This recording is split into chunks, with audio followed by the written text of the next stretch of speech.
أعوذ بالله من الشيطان الرجيم بسم الله الرحمن الرحيم جب ہم نے تم سے وعدہ لیا اور تم پر طور کو کھڑا کر دیا اور کہہ دیا کہ ہماری دی ہوئی چیز کو مضبوط تھامو اور سنو، تو انہوں نے کہا ہم نے سنا اور نافرمانی کی، اور ان کے دلوں میں بچڑے کی محبت گویا پلا دی گئی بسبب ان کے کفر کے۔ ان سے کہہ دیجئے کہ تمہارا ایمان تمہیں برا حکم دے رہا ہے اگر تم مومن ہو۔ آپ کہہ دیجئے کہ اگر آخرت کا گھر صرف تمہارے ہی لیے ہے، اللہ کے نزدیک اور کسی کے لیے نہیں، تو آؤ اپنی سچائی کے ثبوت میں موت طلب کرو، لیکن اپنے کرتوتوں کو دیکھتے ہوئے کبھی بھی موت نہیں مانگیں گے۔ اللہ تعالیٰ ظالموں کو خوب جانتا ہے۔ بلکہ سب سے زیادہ دنیا کی زندگی کا حریص اے نبی آپ انہی کو پائیں گے۔ یہ حرص زندگی میں مشرکوں سے بھی زیادہ ہیں۔ ان میں سے تو ہر شخص ایک 1000 سال کی عمر چاہتا ہے، گو یہ عمر دیا جانا بھی انہیں عذاب سے نہیں چھڑا سکتا۔ اللہ تعالیٰ ان کے کاموں کو بخوبی دیکھ رہا ہے۔ اے نبی آپ کہہ دیجئے کہ جو جبریل کا دشمن ہو، جس نے آپ کے دل پر پیغام باری تعالیٰ اتارا ہے، جو پیغام ان کے پاس کی کتاب کی تصدیق کرنے والا اور مومنوں کو ہدایت اور خوشخبری دینے والا ہے، تو اللہ بھی اس کا دشمن ہے۔ جو شخص اللہ کا اور اس کے فرشتوں اور اس کے رسولوں اور جبرائیل اور میکائیل کا دشمن ہو، ایسے کافروں کا دشمن خود اللہ ہے۔ اور یقیناً ہم نے آپ کی طرف روشن دلیلیں بھیجی ہیں جن کا انکار سوائے بدکاروں کے کوئی نہیں کرتا۔ یہ لوگ جب کبھی کوئی عہد کرتے ہیں تو ان کی ایک نہ ایک جماعت اسے توڑ دیتی ہے، بلکہ ان میں سے اکثر ایمان سے خالی ہیں۔ جب کبھی ان کے پاس اللہ کا کوئی رسول ان کی کتاب کی تصدیق کرنے والا آیا، ان اہل کتاب کے ایک فرقے نے اللہ کی کتاب کو اس طرح پیچھے ڈال دیا گویا جانتے ہی نہ تھے۔ پھر لوگ ان سے وہ سیکھتے جس سے خاوند و بیوی میں جدائی ڈال دیں، اور دراصل وہ بغیر اللہ تعالیٰ کی مرضی کے کسی کو کوئی نقصان نہیں پہنچا سکتے۔ یہ لوگ وہ سیکھتے ہیں جو انہیں نقصان پہنچائے اور نفع نہ پہنچا سکے، اور وہ بالیقین جانتے ہیں کہ اس کے لینے والے کا آخرت میں کوئی حصہ نہیں، اور وہ بدترین چیز ہے جس کے بدلے وہ اپنے آپ کو فروخت کر رہے ہیں۔ کاش کہ یہ جانتے ہوتے۔ اگر یہ لوگ صاحب ایمان متقی بن جاتے تو اللہ تعالیٰ کی طرف سے بہترین ثواب انہیں ملتا، اگر یہ جانتے ہوتے۔ اے ایمان والو، تم نبی صلی اللہ علیہ وآلہ وسلم کو رائنا نہ کہا کرو بلکہ انظرنا کہو، یعنی ہماری طرف دیکھیے اور سنتے رہا کرو، اور کافروں کے لیے دردناک عذاب ہے۔ نہ تو اہل کتاب کے کافر اور نہ مشرکین چاہتے ہیں کہ تم پر تمہارے رب کی کوئی بھلائی نازل ہو۔ ان کے اس حسد سے کیا ہوا اللہ تعالیٰ جسے چاہے اپنی رحمت خصوصیت سے عطا فرمائے۔ اللہ تعالیٰ بڑے فضل والا ہے۔ جس آیت کو ہم منسوخ کر دیں یا بھلا دیں، اس سے بہتر یا اس جیسی اور لاتے ہیں۔ کیا تو نہیں جانتا کہ اللہ تعالیٰ ہر چیز پر قادر ہے؟ کیا تجھے علم نہیں کہ زمین و آسمان کا مالک اللہ ہی کے لیے ہے، اور اللہ کے سوا تمہارا کوئی ولی اور مددگار نہیں؟ کیا تم اپنے رسول سے یہی پوچھنا چاہتے ہو جو اس سے پہلے موسیٰ علیہ السلام سے پوچھا گیا تھا؟ سنو، ایمان کو کفر سے بدلنے والا سیدھی راہ سے بھٹک جاتا ہے۔ ان اہل کتاب کے اکثر لوگ باوجود حق واضح ہو جانے کے محض حسد و بغض کی بنا پر تمہیں بھی ایمان سے ہٹا دینا چاہتے ہیں۔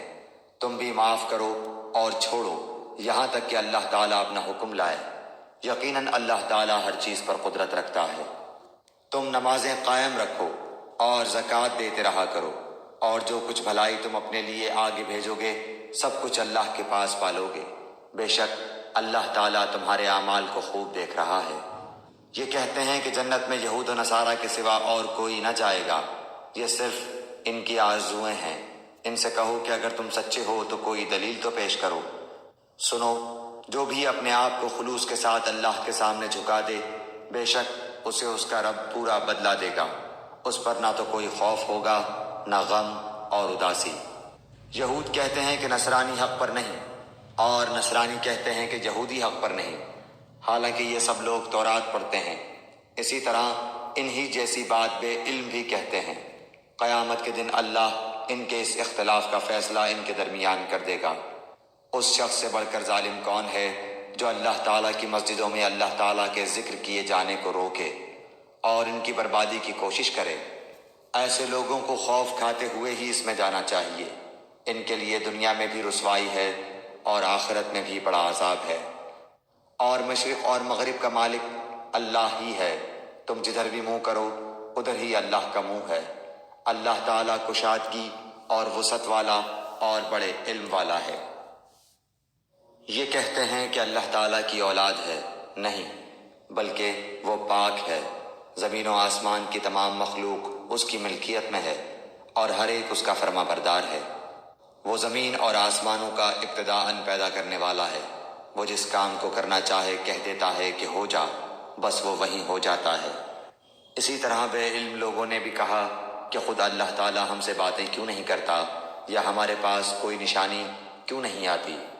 اسی طرح ایسی ہی بات ان کے اگلوں نے بھی کہی تھی، ان کے اور ان کے دل یکساں ہو گئے۔ ہم نے تو یقین والوں کے لیے نشانیاں بیان کر دیں۔ ہم نے آپ کو حق کے ساتھ خوشخبری دینے والا اور ڈرانے والا بنا کر بھیجا ہے، اور جہنمیوں کے بارے میں آپ سے پرسش نہیں ہوگی۔ آپ سے یہود و نصارہ ہرگز راضی نہیں ہوں گے جب تک کہ آپ ان کے مذہب کے تابع نہ بن جائیں۔ آپ کہہ دیجئے کہ اللہ کی ہدایت ہی ہدایت ہے، اور اگر آپ نے باوجود اپنے پاس علم آ جانے کے پھر ان کی خواہشوں کی پیروی کی تو اللہ کے پاس آپ کا نہ تو کوئی ولی ہوگا اور نہ مددگار۔ جنہیں ہم نے کتاب دی ہے اور وہ اسے پڑھنے کے حق کے ساتھ پڑھتے ہیں، وہ اس کتاب پر بھی ایمان رکھتے ہیں، اور جو اس کے ساتھ کفر کرے وہ نقصان والا ہے۔ اے اولاد یعقوب، میں نے جو نعمتیں تم پر انعام کی ہیں انہیں یاد کرو، اور میں نے تو تمہیں تمام جہانوں پر فضیلت دے رکھی تھی۔ اس دن سے ڈرو جس دن کوئی نفس کسی نفس کو کچھ فائدہ نہ پہنچا سکے گا، نہ کسی شخص سے کوئی فدیہ قبول کیا جائے گا، نہ اسے کوئی شفاعت نفع دے گی، نہ ان کی مدد کی جائے گی۔ جب ابراہیم علیہ السلام کو ان کے رب نے کئی باتوں سے آزمایا اور انہوں نے سب کو پورا کر دیا تو اللہ نے فرمایا کہ میں تمہیں لوگوں کا امام بنا دوں گا۔ عرض کرنے لگے اور میری اولاد کو؟ فرمایا میرا وعدہ ظالموں سے نہیں۔ ہم نے بیت اللہ کو لوگوں کے لیے ثواب اور امن و امان کی جگہ بنایا، تم مقام ابراہیم کو جائے نماز مقرر کر لو۔ ہم نے ابراہیم علیہ السلام اور اسماعیل علیہ السلام سے وعدہ لیا کہ تم میرے گھر کو طواف کرنے والوں اور اعتکاف کرنے والوں اور رکوع سجدہ کرنے والوں کے لیے پاک صاف رکھو۔ جب ابراہیم نے کہا اے پروردگار، تو اس جگہ کو امن والا شہر بنا اور یہاں کے باشندوں کو جو اللہ تعالیٰ پر اور قیامت کے دن پر ایمان رکھنے والے ہوں پھلوں کی روزیاں دے۔ اللہ تعالیٰ نے فرمایا میں کافروں کو بھی تھوڑا فائدہ دوں گا، پھر انہیں آگ کے عذاب کی طرف بے بس کر دوں گا، یہ پہنچنے کی جگہ بری ہے۔ ابراہیم علیہ السلام اور اسماعیل علیہ السلام کعبے کی بنیادیں اور دیواریں اٹھاتے جاتے تھے اور کہتے جا رہے تھے کہ ہمارے پروردگار تو ہم سے قبول فرما، تو ہی سننے والا اور جاننے والا ہے۔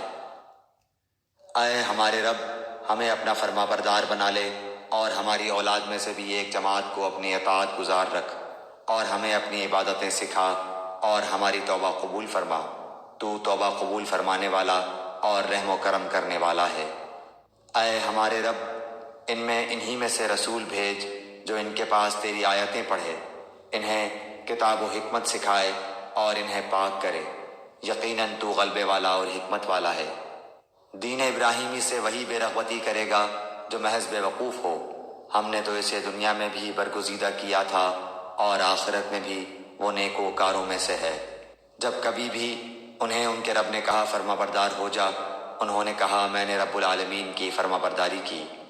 اسی کی وصیت ابراہیم اور یعقوب نے اپنی اولاد کو کی کہ ہمارے بچوں، اللہ تعالیٰ نے تمہارے لیے اس دین کو پسند فرما لیا ہے، خبردار تم مسلمان ہی مرنا۔ کیا حضرت یعقوب کے انتقال کے وقت تم موجود تھے جب انہوں نے اپنی اولاد کو کہا کہ میرے بعد تم کس کی عبادت کرو گے؟ تو سب نے جواب دیا کہ آپ کے معبود کی، اور آپ کے آباء و اجداد ابراہیم علیہ السلام اور اسماعیل علیہ السلام اور اسحاق علیہ السلام کے معبود کی جو معبود ایک ہی ہے، اور ہم اسی کے فرما بردار رہیں گے۔